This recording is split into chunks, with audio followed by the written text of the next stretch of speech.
السلام علیکم ورحمۃ اللہ وبرکاتہ۔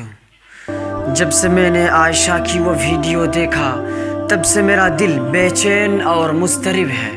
میں ہمیشہ بھلانے کی کوشش کر رہا ہوں لیکن میں اسے بھلا نہیں پا رہا ہوں۔ اس کی خودکشی کی پہلے کی مسکراہٹ کو دیکھ کر کہیں بھی ایسا محسوس نہیں ہو رہا ہے کہ وہ عائشہ اپنی زندگی کو داؤں پر لگانے والی ہے اور ختم کرنے والی ہے۔ وہ عائشہ ہمارے ہی معاشرے کی ایک امانت تھی، وہ ہماری ہی بہن اور ہماری ہی بیٹی تھی۔ ہمیں ایسا لگ رہا ہے کہ اس کا جان لینے میں ہمارا بھی ہاتھ ہے، ہمارے معاشرے اور سوسائٹی کا بھی ہاتھ ہے، اور ہمارے سماج میں پھیلے ہوئے فالتو ریتی رواج کا ایک بہت بڑا ہاتھ ہے۔ عائشہ کی غلطی صرف اتنی تھی کہ وہ اپنے شوہر سے بے انتہا اور بے پناہ محبت کرتی تھی۔ اس کی غلطی صرف اتنی تھی کہ وہ اپنے شوہر کی جیب کو بھر نہیں پا رہی تھی اور وہ بے غیرت شوہر اپنے سسرال والے کے پیسے سے عیش کرنا چاہتا تھا۔ عائشہ کی باتوں سے ایسا لگ رہا ہے کہ عائشہ تھک چکی تھی، وہ پریشان ہو چکی تھی شوہر سے، سسرال سے اور ہمارے معاشرے کے فالتو ریتی رواج سے۔ عائشہ کے ماں باپ بھی تھک چکے تھے ان کے سسرال کے ڈیمانڈ کو پورا کرتے کرتے۔ آپ نے بھی عائشہ کی وہ وائرل ویڈیو دیکھی ہوگی جس میں وہ کہہ رہی ہے کہ میں جا رہی ہوں، کیا پتا کہ مجھے جنت ملے یا نہ ملے۔ ایسے الفاظ سن کر دل ٹکڑا ٹکڑا ہو جاتا ہے، بے چین اور مضطرب ہو جاتا ہے۔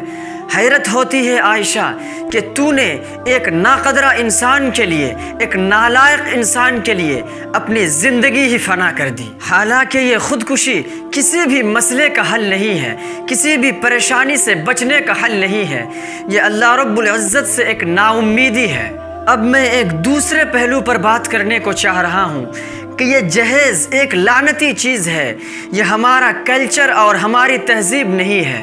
لڑکے والے جب لڑکے نامی مخلوق کی منڈیاں سجاتے ہیں تو ان کی فہرست بڑی لمبی ہوتی ہے اور اس فہرست کے اندر ایک بات ضرور داخل کی جاتی ہے کہ لڑکی والے امیر گھرانے کے ہوں تاکہ ان کی آنے والی 7 پشتوں کی پیٹ نامی جہنم کو بھر سکیں۔ کیوں میرے بھائی، کیوں اے میرے معاشرے کے لوگ، کیوں ظلم کر رہے ہو؟ یہ کون سا اسلام تم نے اٹھا کر لایا ہے؟ اے جہیز لینے والے ظالم اور بے غیرت لوگوں، یہ تم نے کون سا اسلام اٹھا کر لایا ہے؟ کیا وہ وہی اسلام ہے جو میرے اور آپ کے نبی لے کر آئے تھے؟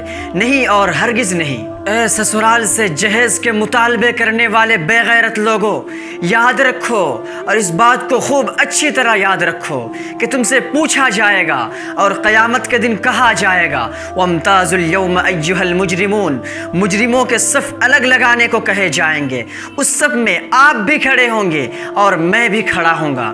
ہم سے پوچھا جائے گا کہ عائشہ کی قتل کیوں کی گئی۔